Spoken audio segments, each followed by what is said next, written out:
কারো পৌষ মাস আর কারো সর্বনাশ। ভারত পাকিস্তানের রাজনৈতিক অস্থিরতার কারণে ভারতের মাটিতে এশিয়া কাপ হকি খেলতে অনীহা পাকিস্তানের, আর তাতেই কপাল খুলেছে বাংলাদেশের। ভারতের মাটিতে খেলার ব্যাপারে অনাপত্তি জানিয়ে এশিয়া কাপ থেকে শেষ মুহূর্তে নাম প্রত্যাহার করে পাকিস্তান, আর সেই শূন্যস্থান পূরণে ডাক পেয়েছে বাংলাদেশ। তাতে 29 আগস্ট ভারতে শুরু হতে যাওয়া এশিয়া কাপ হকিতে মাঠে নামবে লাল সবুজের দলটা। বাংলাদেশ হকি ফেডারেশনের সাধারণ সম্পাদক লেফটেন্যান্ট কর্নেল রিয়াজুল হাসান গণমাধ্যমকে জানিয়েছেন, ভারত ও এশিয়ান হকি ফেডারেশন উভয় পক্ষ থেকে এশিয়া কাপে খেলার আমন্ত্রণ পেয়েছে বাংলাদেশ হকি ফেডারেশন এবং টুর্নামেন্টে খেলার জন্য আনুষ্ঠানিকতাও দ্রুততম সময়ের মধ্যে শেষ করতে ইতিমধ্যে কাজ শুরু করেছে ফেডারেশনটি। ওয়ালটন এখন দেশের সীমানা পেরিয়ে পৌঁছে গিয়েছে 50টিরও বেশি দেশে। ওয়ালটন, ঘরে ঘরে বিশ্বজুড়ে।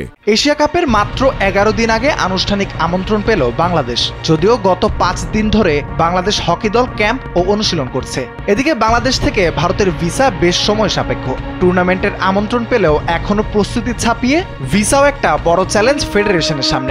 ভারত ও এশিয়ান হকি ফেডারেশন উভয়ে ভিসার ব্যাপারে সহায়তা করলেই মিলতে পারে টুর্নামেন্টে খেলার সুযোগ। রাফিউল ইসলাম রাতুল, কালবেলা।